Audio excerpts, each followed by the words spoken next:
বাচ্চাগুলো খাবারের জন্য অপেক্ষা করছে, কিন্তু ইফতারির খাবারের ব্যবস্থা করতে যেয়ে এই বাচ্চাগুলোর জন্য একটু খাবার দিতে দেরি করে ফেললাম।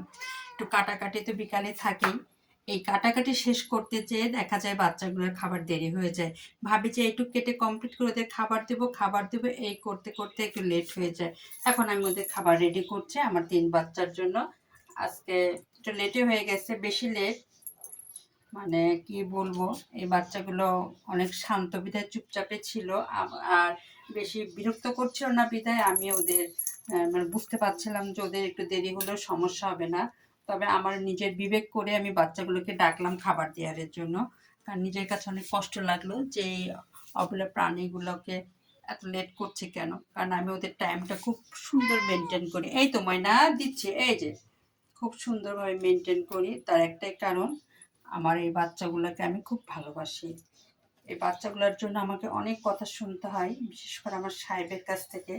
আমার সাহেব বিড়াল একেবারেই পছন্দ করে না, আর আমি হয়েছি তার উল্টাটা। আমার ছেলে মেয়ে খুব বিড়াল পছন্দ করে, ওদের পছন্দের স্বার্থে আমি বিড়ালগুলো মানে পালি। আর এখন আমিও হয়ে গেছি বিড়াল প্রেমিক। বিড়াল ছাড়া আমিও এখন আর থাকতে পারি না। কারণ যেহেতু প্রথমে যখন বাসাতে আনছিল বিড়াল, তখন আমি খুব রাগারাগি করেছিলাম আমার বাচ্চাদের সাথে। আর আমি বলছিলাম যে তোমার এগুলো আমি দেখতে পারবো না, কিন্তু দেখি যে আস্তে আস্তে আমি এই বিড়ালগুলোর প্রতি আসক্ত হয়ে যাই।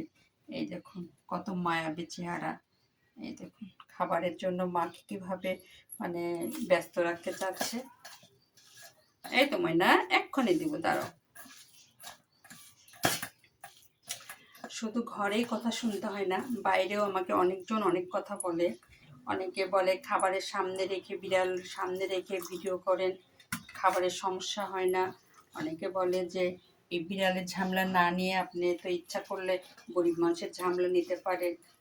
কিন্তু আরে ভাই, এখানে গরিব আর বড়লোকের বিষয় না, এখানকার বিষয়টা হলো ভালোবাসা।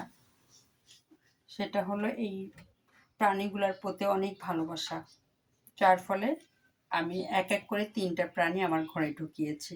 আমি সারাদিন এদের পরিষ্কারে ব্যস্ত থাকি।